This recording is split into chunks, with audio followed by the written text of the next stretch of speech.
to The Hypnotist, the show that gives you inside access to cutting-edge hypnosis with real clients facing genuine issues. Brought to you by the hypnotherapist demanded by celebrities, CEOs, and even royalty, Adam Cox. These recordings took place live from Adam's clinic in London's world-famous Harley Street. So, get yourself comfortable and enjoy today's episode of The Hypnotist.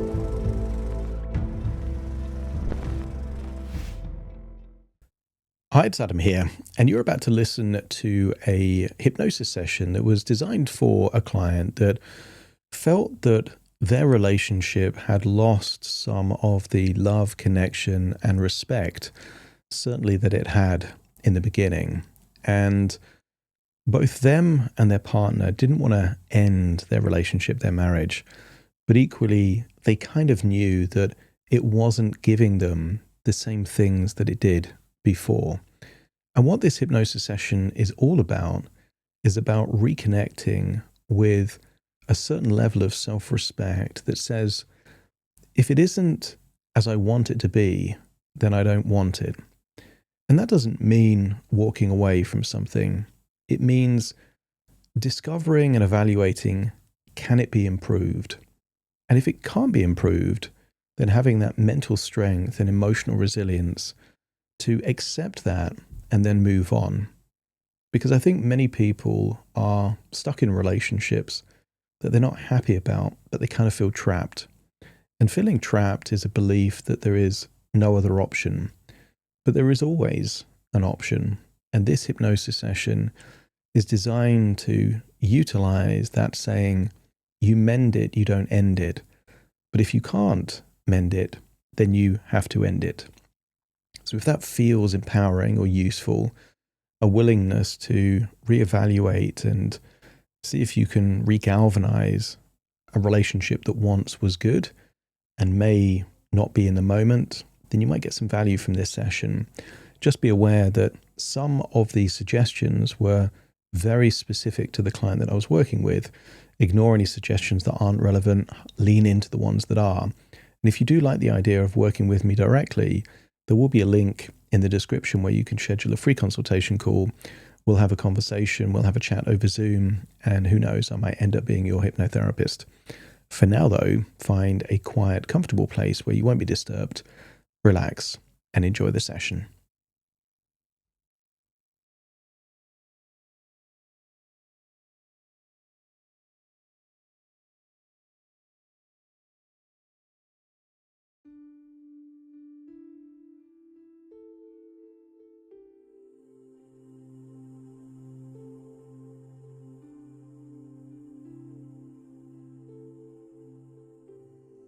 Take a deep breath in.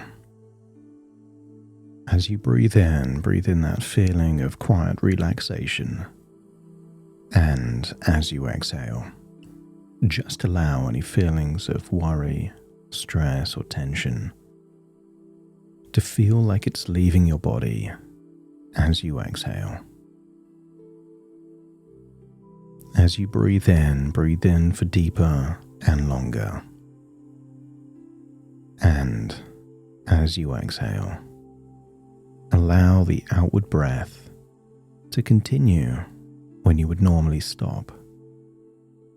Activate your diaphragm so each breath becomes deeper and deeper than the last. And maybe you start to notice that each breath brings a little more calm, a little more balance, and a growing sense of peace within. And as your breathing slows, allow your imagination to take you somewhere tranquil and serene. Perhaps a garden from your childhood in the early morning,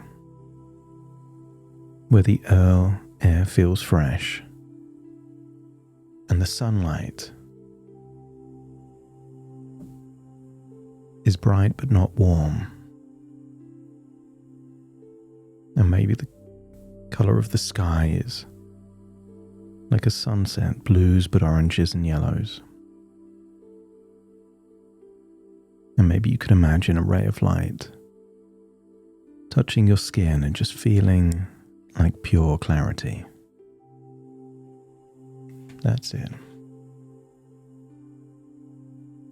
More and more comfortable, relaxed.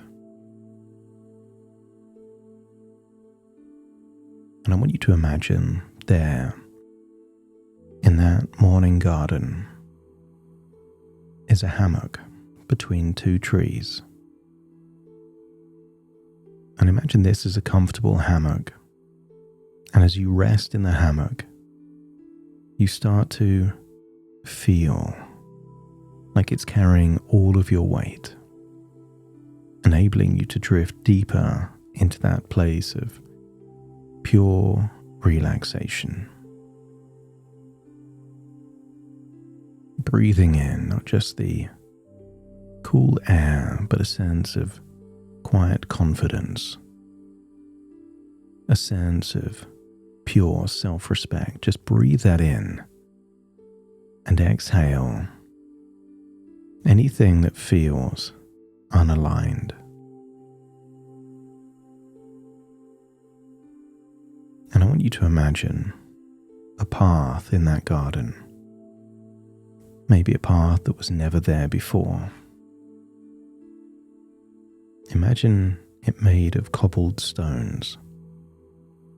And as you walk, notice how each step helps you feel more grounded, more sure of yourself, more connected to that steady strength within. And as you go down the path, feel yourself deeper and deeper relaxed, knowing that your imagination is still there in the hammock, but a different part of you that craves change is walking down the path until you see an old oak tree, strong, rooted, and wise. And just imagine sitting beneath it, feeling the strength of its presence. Its roots reach deep into the earth, just like your values reach deep into who you are. And what if those roots are your truth, your principles, your sense of right and wrong, your understanding of what matters most? And as you connect with those roots, you feel your self-worth rising up from the ground, through your body, filling you with a quiet dignity and calm authority. And you can't help but get the sense that when you live aligned with your values, you can't lose. That whatever happens, you remain true to yourself. And somewhere near that large oak tree, I want you to imagine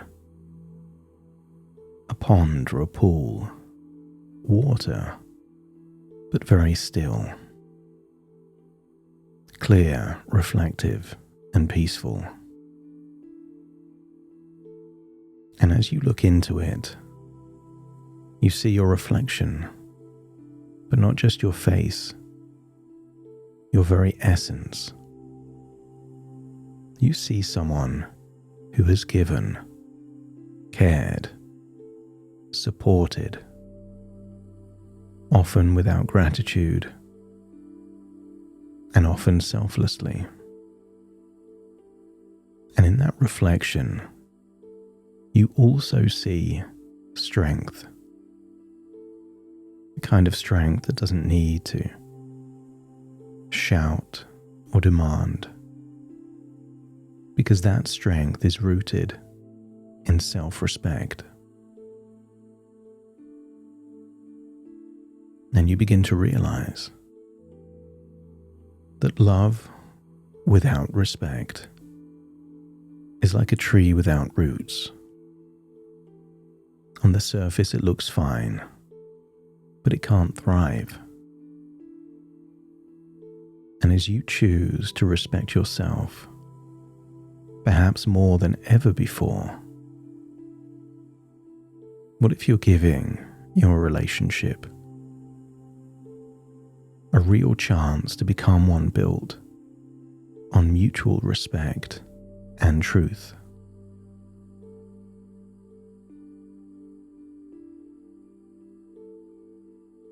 As you go past the still pool, the oak tree, you continue on that cobbled stone path until it reaches a crossroads.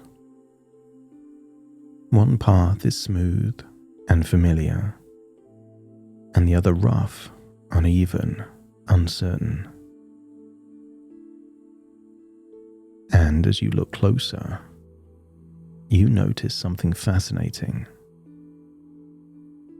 The smooth path looks easier, but it ends up in circles, always taking you back to the same place. Whereas that rougher path seems harder at first, steeper, more demanding, a path less traveled. But as you take those steps, you begin to realize something profound. The path leads upwards. It leads somewhere better. Some people believe that sometimes it's the mild discomfort that you can tolerate that keeps people stuck in the same place, because it just isn't painful enough to provoke change. But when you do what's right, and even that isn't tolerated, perhaps when things become truly uncomfortable, that's often when the biggest transformations occur. What if that becomes a catalyst to reevaluate what you want and why you want it? And maybe a part of you begins to understand that even if things temporarily get harder, it may just be the turning point that leads to something stronger, freer, and ultimately better. You've avoided conflict, partly for peace and partly through love. But I want you to imagine a future where you no longer fear the hard conversations, the temporary discomforts, because you know they are signs of progress, proof that you are moving beyond the barriers, the blocks, the stuckness of the past. And I want you to imagine what feels easy just means more of the same, and what feels difficult can either mean things improve radically or things change completely, taking your life in a place of peace and autonomy. And I want you to feel empowered knowing that whatever happens, whether your relationship improves or just evolves in a different form, everything will work out fine when you remain true to your own values.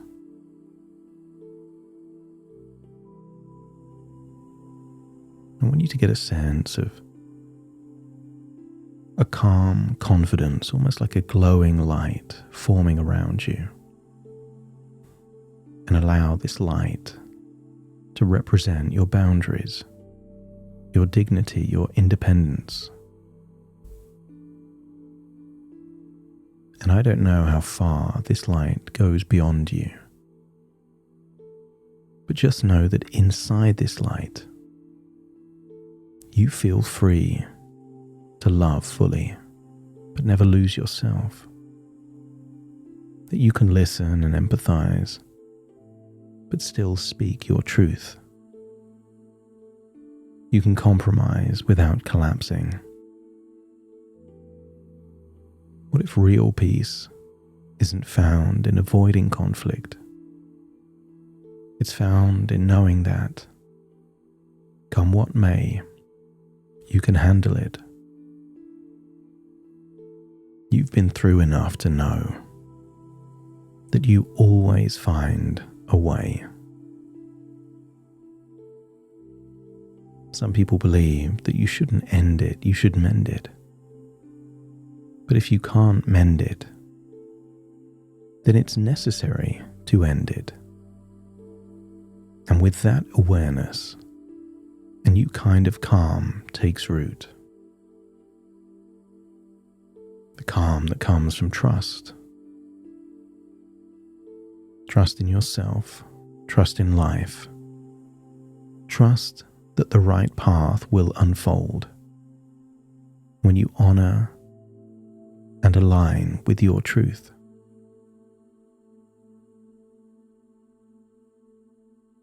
I want you to imagine going back to that still pond, that still pool. But instead of seeing your reflection, imagine seeing your future. And imagine the coming weeks and months. See yourself speaking with more ease, more calm confidence. See yourself finding it natural to express what you need without fear, without guilt. And notice your partner responding differently. See that version of you with more strength, more autonomy, doing things that you want to do. And maybe your partner sees that as a threat, or maybe an evolution.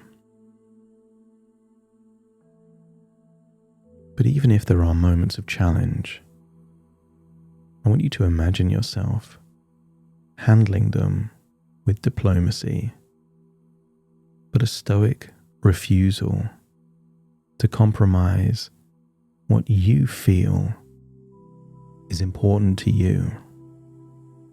Imagine yourself with words measured, a calm tone, and your decisions guided by your values. And from that place of alignment, things begin to shift, because that version of you does not desire the status quo.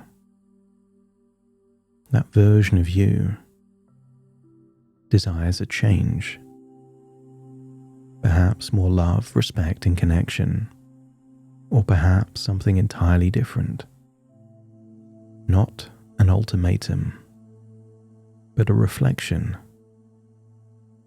a deep evaluation of what you want and why you want it. And maybe you see a future version of you instigating an intervention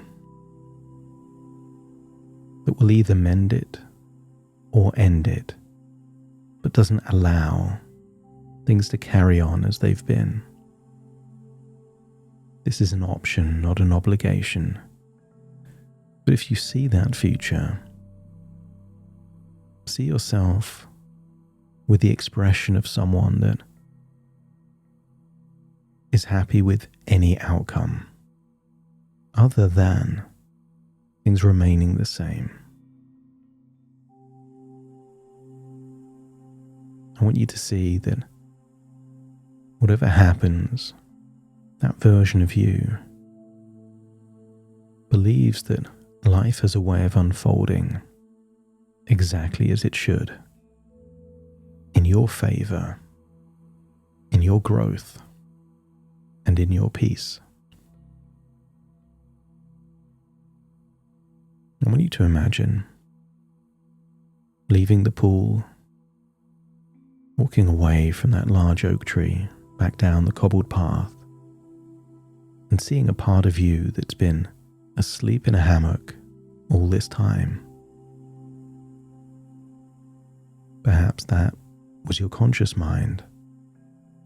As you step into your conscious, start to recalibrate with reality.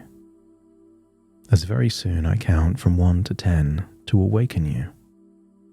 You will awaken with a new feeling of self-worth and self-respect, and a willingness to do what needs to be done. So take a deep breath in and out. Start to wiggle your fingers and toes and connect and calibrate with the here and the now. As I now count from 1 to 10 to awaken you. Starting to count. 1, 2, 3, waking up. 4, 5, 6, more alert. 7, 8, open your eyes, open your eyes. 9, 10, wide awake, wide awake, wide awake.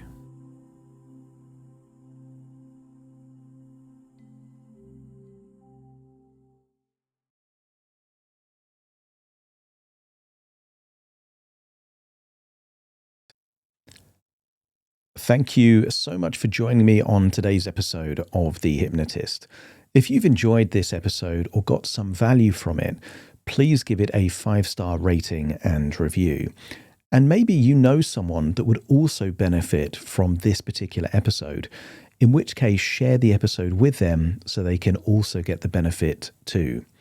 And if you would like to listen to this episode where it's just the hypnosis, so no intro, no outro, no explanation, just the hypnosis and completely ad-free, there will be a link in the description where you can subscribe at a very low cost and only get access to the hypnosis. So if that's of interest, please check that out. Thank you again for being a regular listener of The Hypnotist, and I'll see you again soon for more.